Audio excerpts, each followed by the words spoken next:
Halo pemirsa, kembali lagi di Wahyu Sore. Di tengah situasi darurat banjir bandang dan longsor di sejumlah wilayah Sumatera termasuk Aceh, muncul peristiwa yang menarik perhatian publik. Sejumlah warga terlihat mengibarkan bendera bergambar bulan bintang bertepatan dengan HUT ke-48 Gerakan Aceh Merdeka.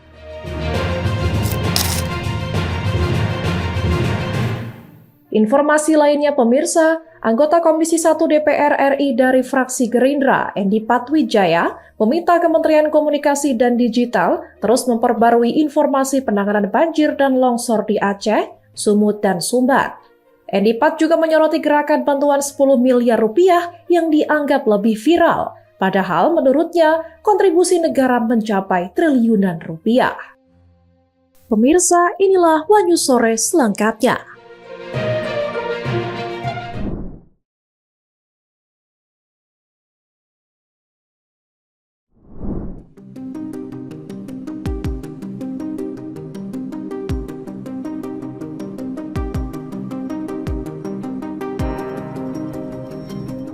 Sidang sengketa informasi ijazah Presiden ke-7 RI Joko Widodo atau Jokowi kembali digelar di Komisi Informasi Pusat atau KIP pada Senin 8 Desember 2025.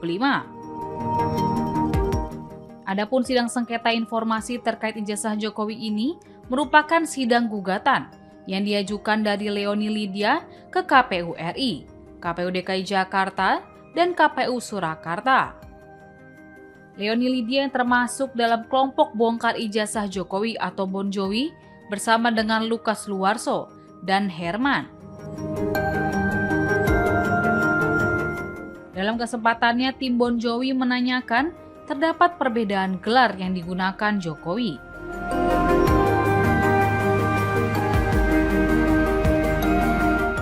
Diketahui saat menjabat sebagai wali kota Solo, periode tahun 2005 hingga 2012, Jokowi memakai gelar akademik doktorandus atau DRS. Sampai akhir masa jabatannya sebagai wali kota Solo, Jokowi masih memakai gelar doktorandus.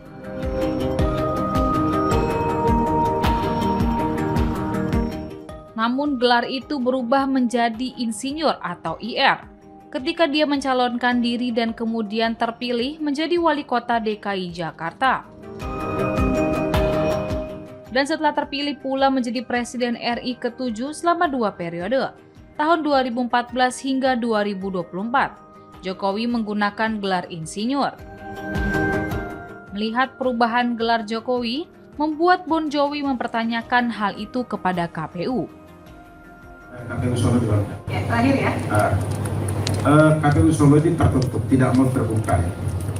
Ini saya mau tanya saja, karena ada informasi di masyarakat, dugaan bahwa ketika di Solo, jadi wali kota Solo, mantan Presiden Joko Widodo itu waktu itu jadi wali kota Solo, gelarnya beda dengan ketika menjabat sebagai Presiden. Apakah ini yang ditutup?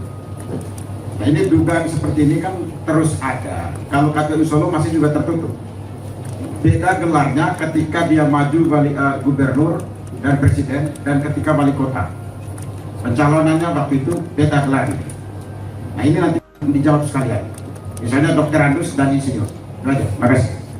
Silakan mulai dari KPU. Tadi KPU RI mau dijawab, silakan Pak.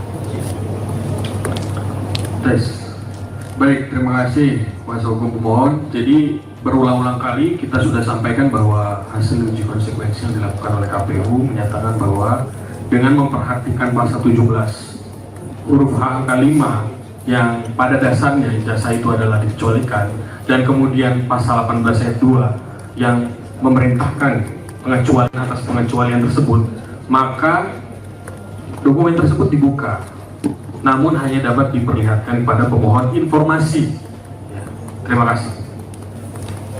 Ya, jadi sebentar. Nanti kami akan mengecek ya. Jadi waktu pemilihan sempat kami akan mengecek semua dokumen yang ada dikuasai oleh KPU RI, KPU DKI Jakarta, dan KPU Kota Surakarta. Ya. Kemudian yang kedua, tadi terkait prinsip kehati-hatian, tadi saya sudah sampaikan berulang kali bahwa kalau di Undang-Undang KIP itu hanya 2. Kalau terbuka, ya berikan akses.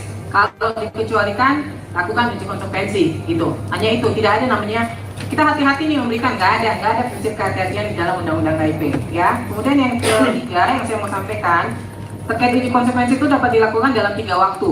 Yang pertama adalah sebelum ada permohonan, yang kedua adalah ketika ada permohonan silakan dilakukan uji konsekuensi, dan yang ketiga adalah atas perintah majelis. Pertanyaan saya kepada KPU RI, apakah kemudian KPU Kota Surakarta berwenang untuk melakukan uji konsekuensi atau uji konsekuensi dilakukan oleh KPU RI? Kalau di dalam PKPU sebelumnya 22 tahun 2023 itu semua dilakukan oleh KPU RI. Iya. Tapi dengan perubahan yang baru sedang harmonisasi dan hasilnya belum ditetapkan, itu nanti akan dilakukan oleh KPU RI dan KPU provinsi. Berarti sekarang belum ya? Belum berlaku kan? Belum. Nah, itu gimana tuh? KPU Kota Surakarta kok melakukan uji konsekuensi? Mengusulkan. Berarti belum. Jadi Bukan gini loh. Sudah diusulkan? Sudah masuk ke KPU RI? Sudah. Terus kemudian tahapannya bagaimana? Karena sampai saat ini sedang ada persidangan, akhirnya belum kami lakukan uji konsekuensi terhadap hal tersebut. Jadi gini, artinya sekarang seluruh KPU se-Indonesia masih mengacu kepada hasil uji konsekuensi yang dilakukan oleh KPU RI. Betul. Betul kan? Betul. Pertanyaan saya sama KPU Solo, silakan Anda nanti KPU Kota Surakarta, silakan Anda coba pertimbangkan. Ketika sekarang masih mengacu ke KPU RI menyatakan informasi yang dimohonkan di poin B terbuka, KPU DKI Jakarta menyatakan terbuka. Apa yang menjadi pertimbangan KPU Kota Surakarta menyatakan ini dikecualikan? Saya rasa KPU RI sebenarnya tidak perlu melakukan uji konsekuensi, orang dia nyatakan terbuka kok, ini kalau dilakukan uji konsekuensi blunder lagi. Itu loh, karena kan pusatnya di RI sudah menyatakan terbuka. Gimana tuh? Apa sih dasarnya dikecualikan, apa sih? Jadi kalau di Solo itu satu, memang kita harus menyatakan bahwa ada prinsip kehati-hatian yang kita harus pertimbangkan. Satu, karena kita KPU di daerah. Ya, Yang kedua, seluruh informasi yang disampaikan itu mengandung informasi pribadi yang harus dilindungi. Nah, kami karena kewenangannya itu harus mengusulkan, ya itu yang kami coba. Pak, saya bingung apa bedanya KPU daerah dengan KPU RI, apa bedanya KPU Kota Surakarta dengan KPU DKI Jakarta, itu bedanya apa, Pak? Saya malah ingin Anggarannya dari mana, Pak? Ya, anggaran dari KPU RI, tapi kalau pilkada dari daerah. Iya, daerah APBN kan? APBD. APBD kan? Iya. Undang-undang keterbukaan informasi kan masuknya ke APBN, APBD, sumbangan masyarakat dan bantuan luar negeri adalah badan publik, Pak. Bapak bagian badan publik bukan? Iya, betul. Apa yang membedakan badan publik KPU Kota Surakarta dengan badan publik KPU DKI Jakarta? Kalau berkaitan ini malah saya ingin sampaikan bahwa KPU Kota Surakarta itu badan publik daerah Iya, terus? yang harusnya kewenangannya itu ditangani oleh KIP provinsi. Pak, Bapak bilang ditangani oleh KIP provinsi, sementara uji konsekuensinya mengacu ke RI. Iya, itu Struktural bukan, Bapak? struktur di kami. Struktural kan? Iya. Ya, struktural kan? Berarti secara sistem Bapak tuh ada di bawah KPU RI kan? Secara hierarki, tetapi ketentuan kita mengatakan bahwa KPU Kota Solo atau KPU daerah itu berkedudukan di kabupaten, Betul. di kota. Betul. Terus maksud Bapak Komisi Informasi Pusat tidak punya kewenangan gitu? Ya, ini menegaskan aja bahwa sesuai dengan Perki 1 bahwa di situ disebutkan bahwa badan daerah ya itu ditangani oleh KPU provinsi. Pak, kalau Bapak badan publik provinsi, maka Bapak punya kewenangan untuk melakukan uji konsekuensi sendiri. Sekarang uji konsekuensi Bapak yang lakukan masih RI, berarti Bapak masih di bawah kewenangan RI, orang belum putus kok Pak untuk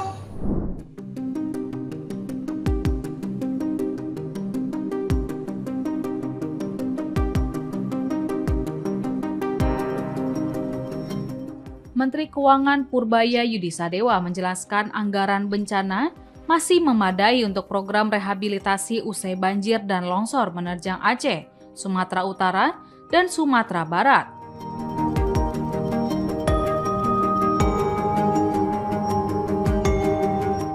Selain itu ada perlakuan khusus untuk transfer ke daerah atau TKD bagi 3 provinsi tersebut.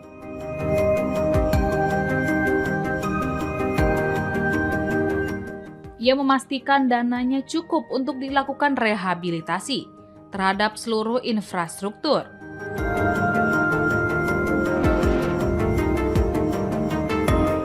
Hal itu disampaikan Purbaya dalam rapat kerja dengan Komisi 11 DPR pada Senin 8 Desember 2025. Purbaya memastikan anggaran untuk penanganan bencana tidak ditarik dari pemotongan anggaran pendapatan dan belanja negara atau APBN. Ia juga memastikan tidak ada anggaran yang asal potong.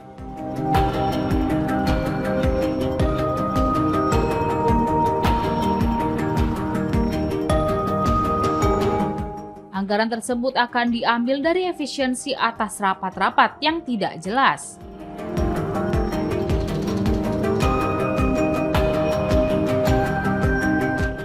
Purbaya menilai hal itu tidak masalah.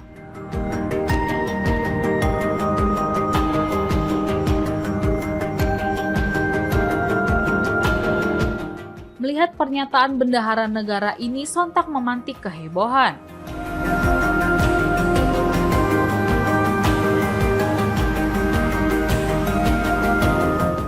Masyarakat mempertanyakan seberapa besar sebenarnya anggaran negara yang selama ini tersedot untuk kegiatan rapat yang dinilai tidak produktif,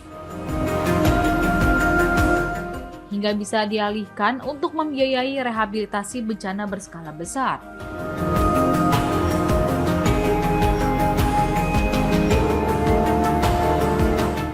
Dalam keterangannya, Purbaya menegaskan bahwa pemerintah telah menyiapkan dana khusus untuk pemulihan.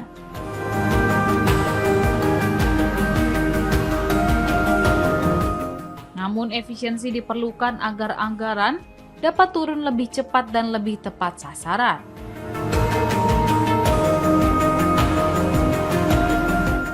Publik juga bertanya-tanya terkait berapa sebenarnya porsi anggaran rapat yang tidak jelas hingga mampu menopang kebutuhan penanganan bencana sebesar itu. Bukan sekedar efisiensi biasa, tetapi menyiratkan adanya kegiatan birokrasi yang selama ini memakan anggaran signifikan tanpa kontribusi nyata. Di sisi lain, bencana banjir dan longsor yang melanda berbagai wilayah Sumatera beberapa pekan terakhir memang membutuhkan penanganan cepat dan menyeluruh. Tidak sama itu Pak, itu mungkin Pak.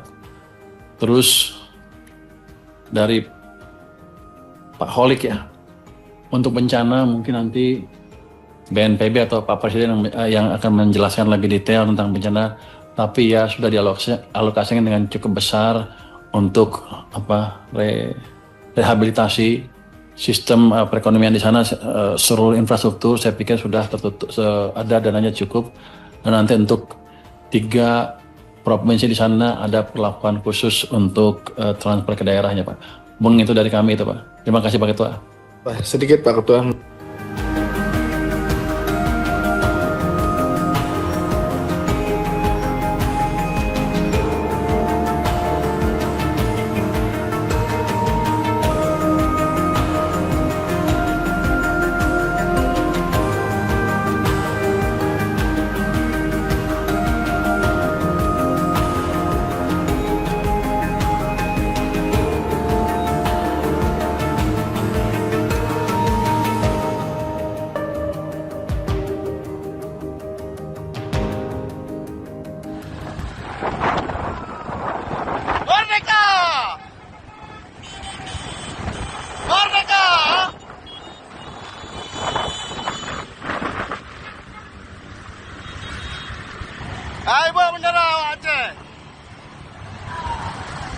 Di tengah kondisi darurat akibat bencana banjir bandang dan longsor yang melanda sejumlah wilayah Sumatera termasuk Aceh, muncul peristiwa yang mencuri perhatian publik.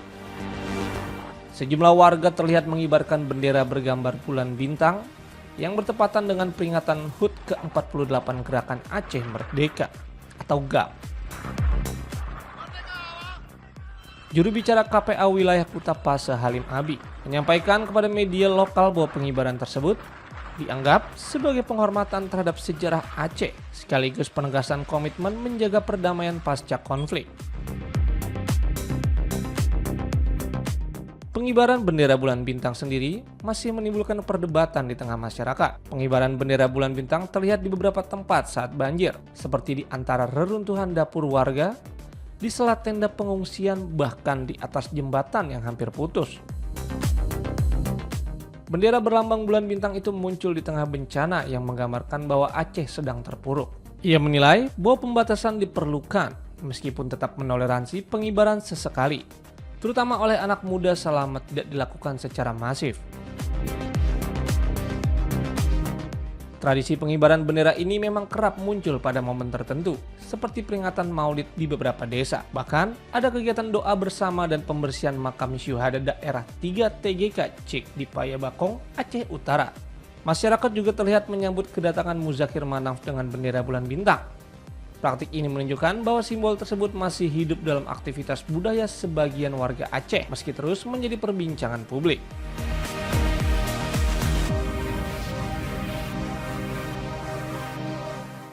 Tapi ialah hantu anak muda saja kan aku. Terkait dengan banyaknya sudah beredar video pengibaran bendera bulan bintang Pak Gub di Aceh saat ini, bagaimana tanggapan Pak Gub? Ya terserah, kita himbau tidak menaikkan. Tapi ialah hantu anak muda saja kan aku.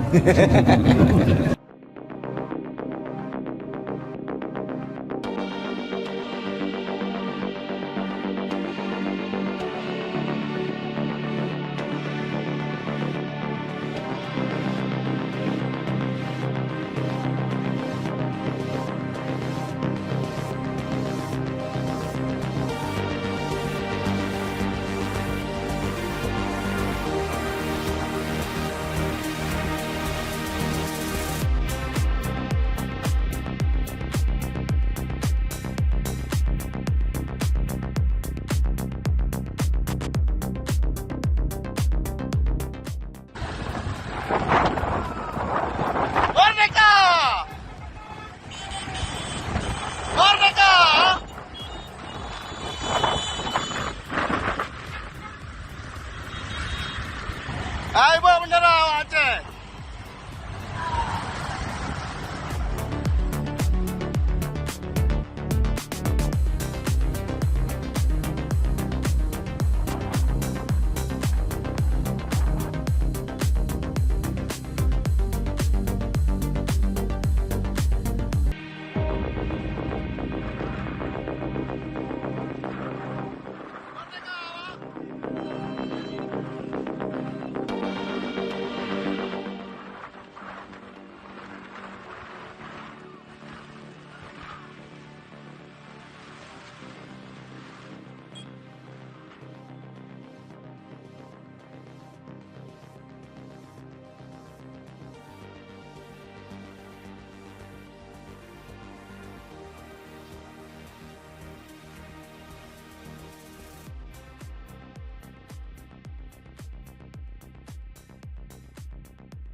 Anggota Komisi 1 DPR RI dari fraksi Gerindra Edi Patwijaya meminta Kementerian Komunikasi dan Digital terus memperbarui informasi penanganan banjir dan longsor di Aceh, Sumut, dan Sumbar.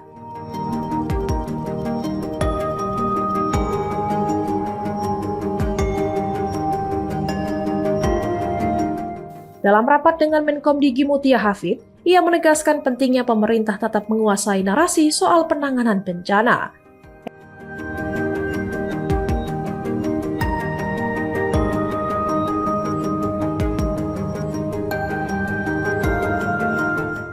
Dipa tidak ingin informasi resmi pemerintah kalah dari pihak-pihak yang merasa paling berjasa di wilayah bencana tersebut.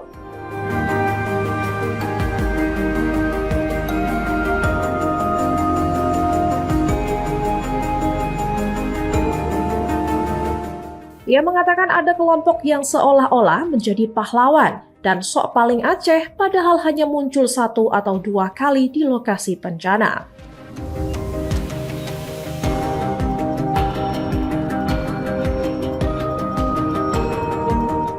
Edipat juga menyoroti gerakan bantuan 10 miliar rupiah yang dianggap lebih viral, padahal kontribusi negara mencapai triliunan rupiah.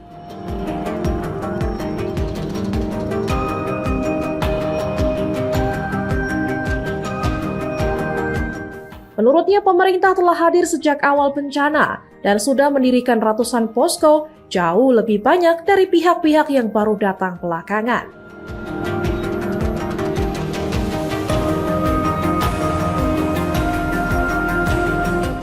Edipat menilai penanganan pemerintah tidak hanya sebatas pembangunan posko saja.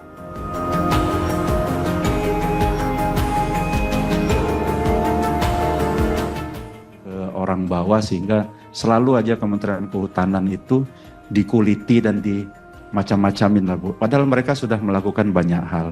Sebagai contohnya lagi teman-teman polisi juga dari awal juga sudah melaksanakan tindakan-tindakan yang dibutuhkan untuk perbaikan hutan di Sumatera.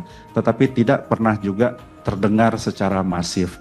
Jadi kami mohon Ibu fokus nanti ke depan Kementerian Komdiji ini mengerti dan tahu persis isu sensitif nasional dan membantu pemerintah memberitahukan dan mengamplifikasi informasi-informasi itu sehingga nggak kalah viral dibandingkan dengan teman-teman yang sekarang ini sok paling-paling di Aceh, di Sumatera dan lain-lain itu Bu.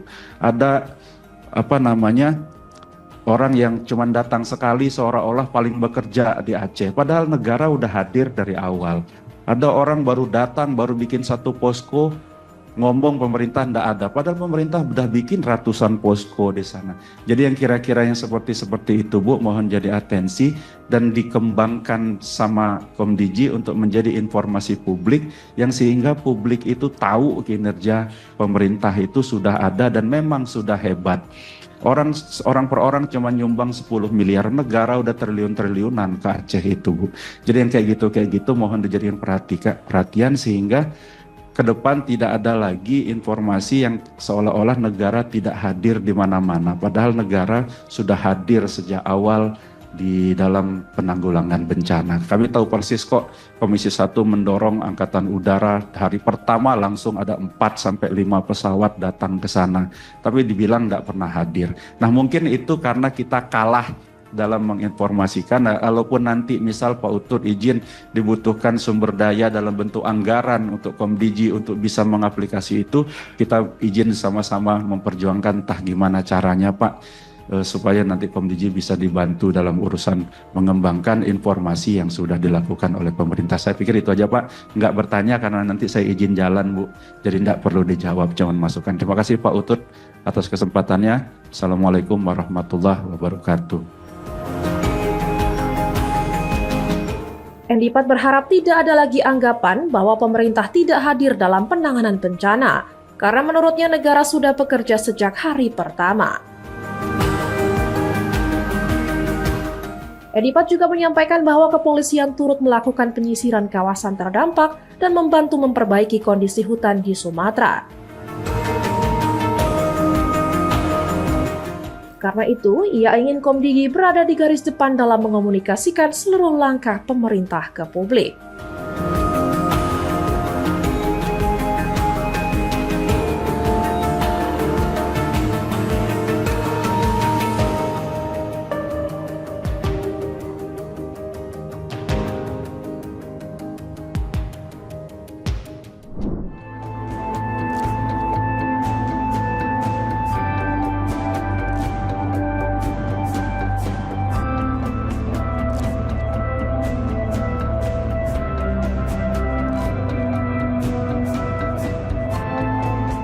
Kasus dugaan korupsi pengadaan laptop Chromebook di Kemendikbudristek era Menteri Nadiem Makarim segera memasuki proses persidangan.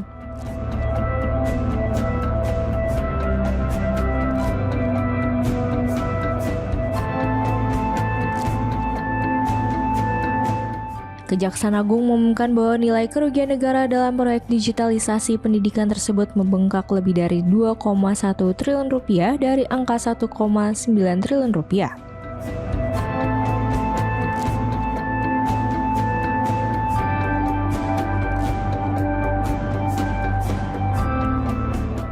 Direktur Penuntutan Jampitsus Kejagung, Riono Budi Santoso, menjelaskan kerugian negara itu terdiri dari 2 komponen. Kelebihan harga pengadaan Chromebook yang mencapai sekitar 1,56 triliun rupiah dan pembelian Chrome Device Management senilai 621 miliar rupiah yang dinilai tidak diperlukan serta tidak memberikan manfaat.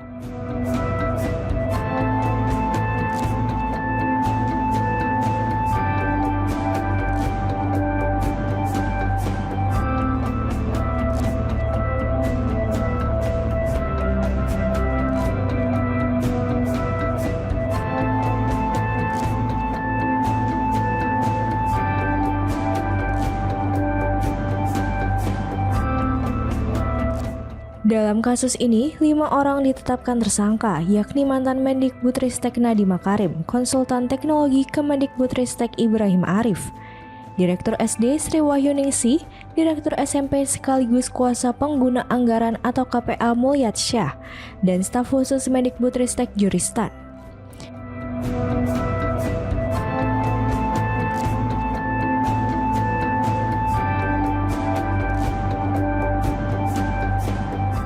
Penyidikan menemukan bahwa Nadiem diduga memerintahkan perubahan hasil kajian tim teknis yang sebelumnya menyatakan spesifikasi pengadaan TIK tidak boleh diarahkan pada sistem operasi tertentu.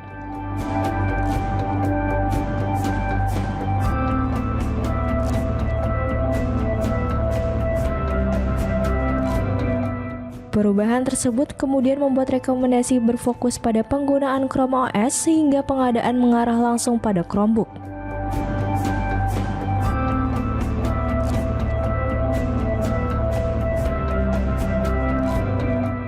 Kejagung menilai tindakan ini tidak hanya mengunci proses pengadaan pada produk tertentu, tetapi juga menguntungkan banyak pihak secara melawan hukum, termasuk adanya dugaan penerimaan uang oleh oknum pejabat.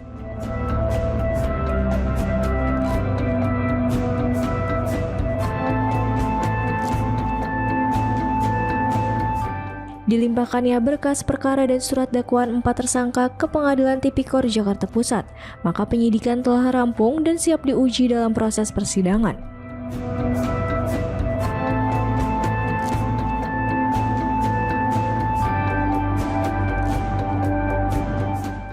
Sehingga total kerugian negara mencapai lebih dari 2,1 triliun rupiah. Rekan-rekan media, kami juga ingin menyampaikan bahwa proses penanganan perkara ini telah memasuki tahap penting berikutnya, yaitu di mana pada hari ini, Senin tanggal 8 Desember 2025, Jaksa Penuntut Umum secara resmi telah melimpahkan berkas perkara dan surat dakwaan ke Pengadilan Tindak Pidana Korupsi pada Pengadilan Negeri Jakarta Pusat. Dengan demikian, penanganan perkara ini secara resmi memasuki fase persidangan di pengadilan dengan 1. Surat pelimpahan perkara nomor B _9397 _M.1.10 FT.1/12/2025 tanggal 8 Desember 2025 atas nama terdakwa Nadiem Makarim selaku Menteri Pendidikan, Kebudayaan, Riset dan Teknologi atau Mendikbudristek tahun 2019 sampai dengan 2024. 2. Surat pelimpahan perkara nomor B __M.1.10/FT.1/12/2025 tanggal 8 Desember 2025 atas nama terdakwa Ibrahim Arif selaku konsultan teknologi pada Kemendikbudristek. 3. Surat pelimpahan perkara nomor B _9399/M.1.10/FT.1/12/2025 tanggal 8 Desember 2025 atas nama terdakwa Mulyat Syah selaku Direktur Sekolah Menengah Pertama pada Direktorat Jenderal Pendidikan Anak Usia Dini, Pendidikan Dasar dan Pendidikan Menengah pada tahun 2020 sampai dengan 2021 sekaligus kuasa pengguna anggaran atau KPA di lingkungan Direktorat Sekolah Menengah Pertama tahun anggaran 2020 sampai dengan 2021. surat pelimpahan perkara nomor B garis datar 9401 garis miring M.1.10 garis miring FT.1 garis miring 12 garis miring 2025 tanggal 8 Desember 2025 atas nama terdakwa Sri Wahyuningsih selaku Direktur Sekolah Dasar pada Direktorat Jenderal Pendidikan Anak Usia Dini, Pendidikan Dasar dan Pendidikan Menengah pada tahun 2020 sampai dengan 2021.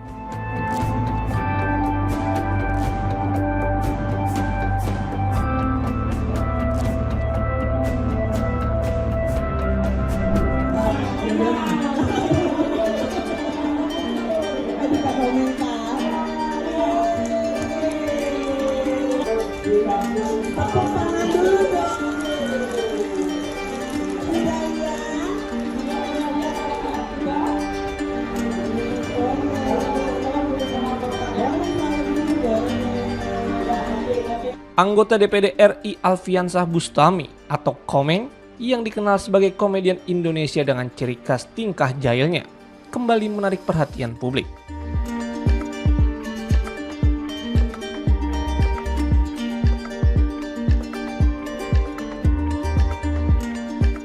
Kali ini bukan melalui penampilannya sebagai komedian, melainkan lewat kepeduliannya terhadap korban bencana alam banjir bandang dan longsor.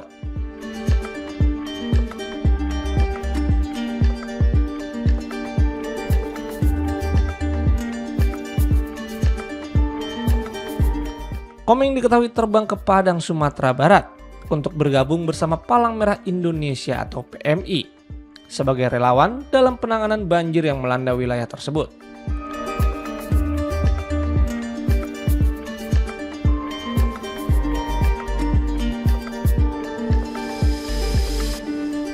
Di lokasi pengungsian, Komeng terlihat aktif berinteraksi dengan warga terdampak.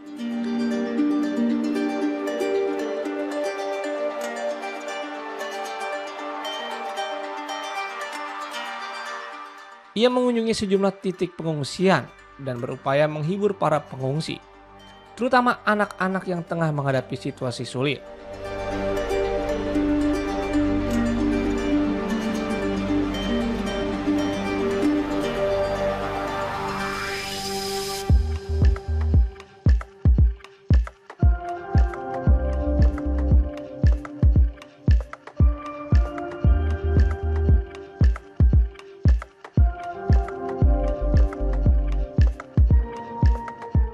Kehadirannya disambut hangat oleh warga yang terlihat antusias saat diajak bercengkrama.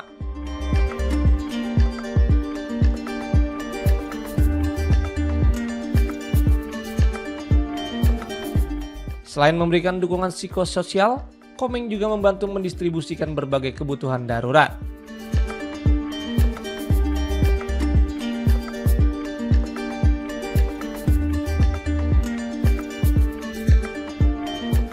Dalam sebuah rekaman video yang beredar di media sosial, ia terlihat membagikan air bersih kepada para pengungsi sebagai bagian dari upaya memenuhi kebutuhan dasar warga terdampak.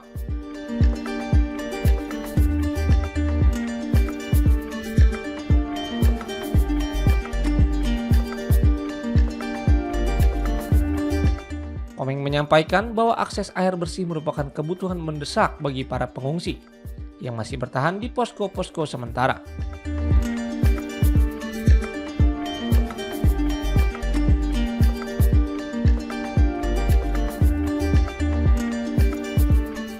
Ia menekankan pentingnya memastikan kebutuhan tersebut terpenuhi demi menjaga kesehatan masyarakat di tengah kondisi darurat.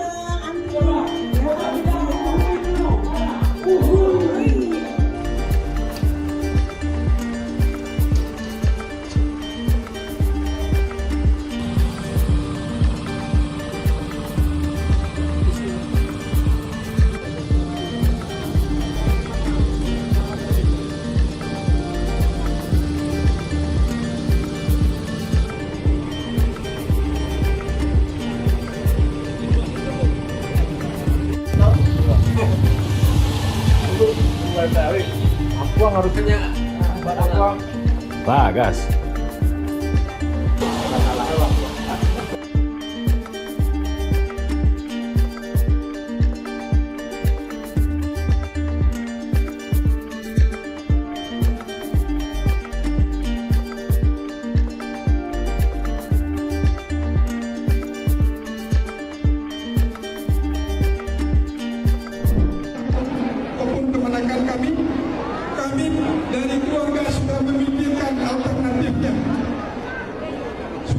pesan.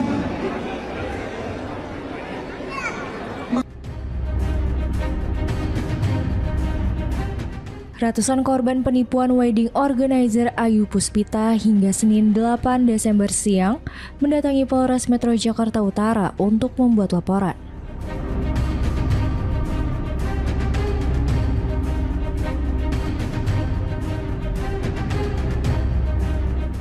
Polisi telah mengamankan pemilik serta 4 karyawan PT APS yang tengah viral dan kini mereka sedang menjalani pemeriksaan.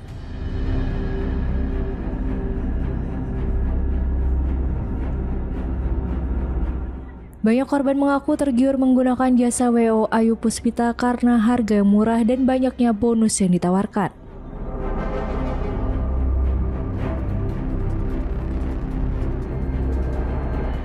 Wedding organizer tersebut dilaporkan karena menyebabkan kerugian mulai puluhan hingga ratusan juta rupiah bagi kliennya.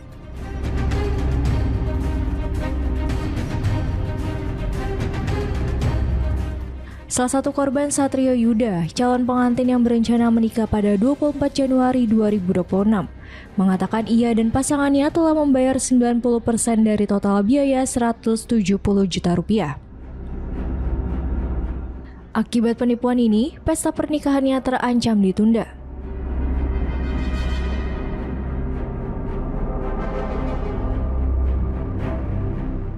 Satrio mengaku menggunakan jasa WO tersebut karena tergiur harga murah dan bonus yang ditawarkan.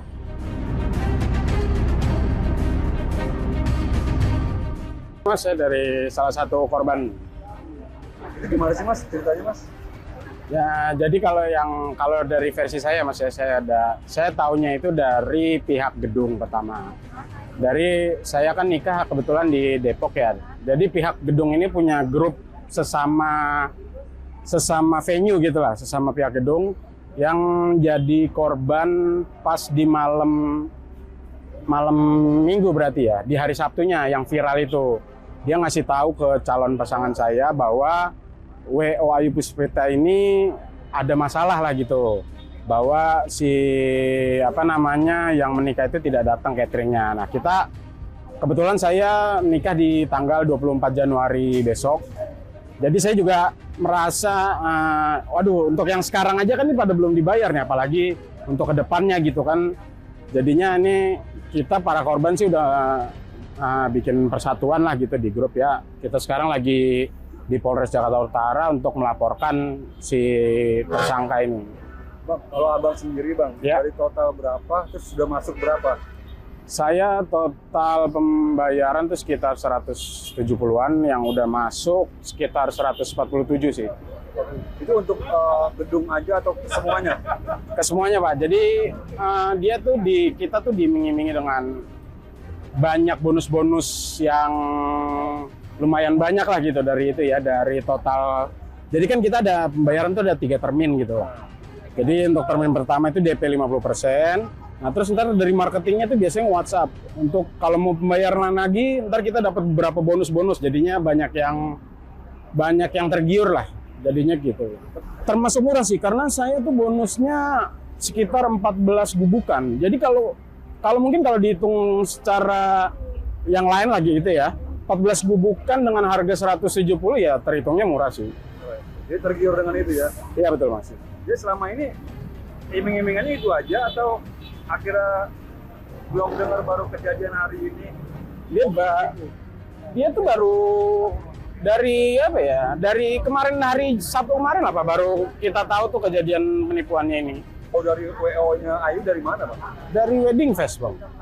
Jadi dia banyak datang ke Wedding Fest sih. Dan Wedding Fest-nya itu menurut saya lumayan yang high lah gitu, karena di JCC sih waktu itu kebetulan. Ada berapa total teman-teman yang kena tipu yang setahu abang, terus berapa sih kerugiannya ya? Kalau dilihat dari grup korban ya sekitar 200 lebih pasangan sih Mas. Kalau total nominalnya itu yang kita tahu sekitar 16 sampai 17 miliar tuh. Iya.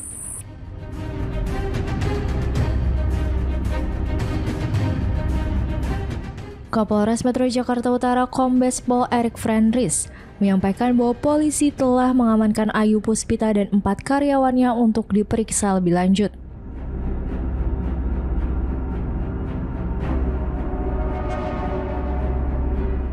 Penipuan ini berawal dari penerimaan pembayaran untuk pelaksanaan resepsi, namun acara tidak sesuai kesepakatan.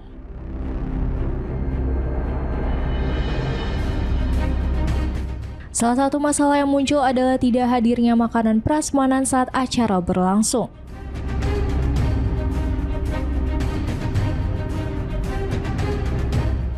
Dalam waktu dekat, polisi akan menggelar perkara untuk menindaklanjuti kasus ini.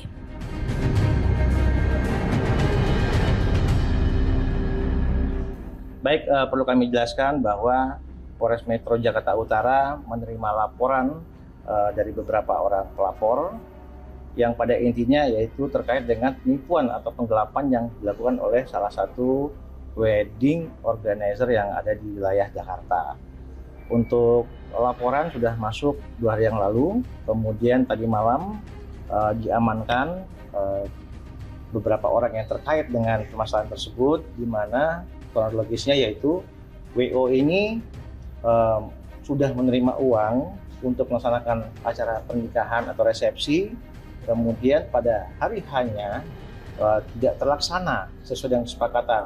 Salah satu contoh yaitu makanan yang harusnya dihadirkan pada saat pesta tersebut tidak datang, sehingga menimbulkan komplain dari para korban, dan korban membuat laporan polisi ke Polres Metro Jakarta Utara. Saat ini masih running pemeriksaan dari yang dilaporkan, terlapor, kemudian nanti setelah selesai pemeriksaan tentunya akan dilakukan gelar perkara untuk naik ke penyidikan dan apakah bisa langsung ditetapkan sebagai tersangka. Saat ini para terlapor masih berada di Polres Metro Jakarta Utara. Ada 5 orang yang sedang kami periksa dari perusahaan PT APS tersebut, dan saat ini kami masih menunggu hasil pemeriksaan, termasuk dari korban. Yang lain juga masih pada berdatangan. Ternyata banyak korban yang menjadi korban dari WO tersebut.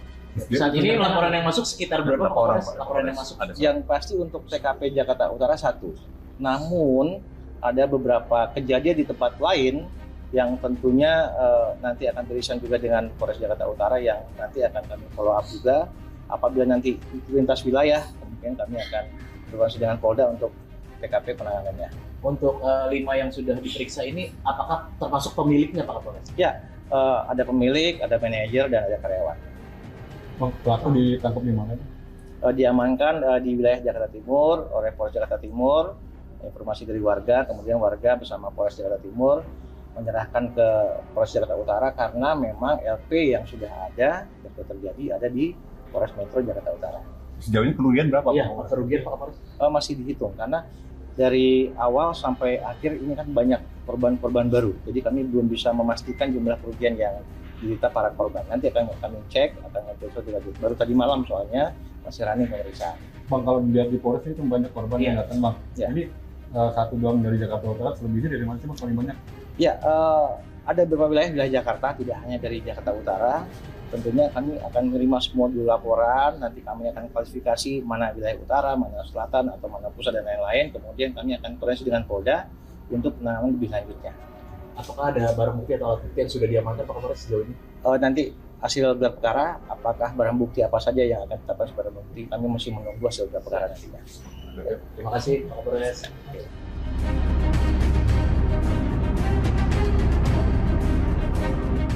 Akibat kejadian tersebut, total kerugian ratusan korban mencapai 16 miliar rupiah.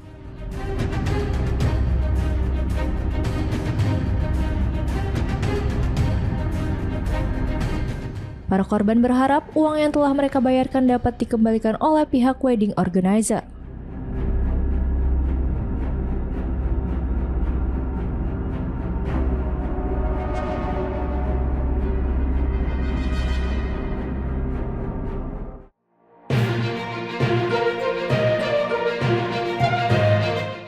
Demikian informasi yang dapat kami sampaikan pemirsa. Terima kasih telah bergabung bersama kami. Sampai jumpa di Wanyu Sore berikutnya, setiap hari pukul 6:30 malam hanya di kanal YouTube TV Wanyuscom.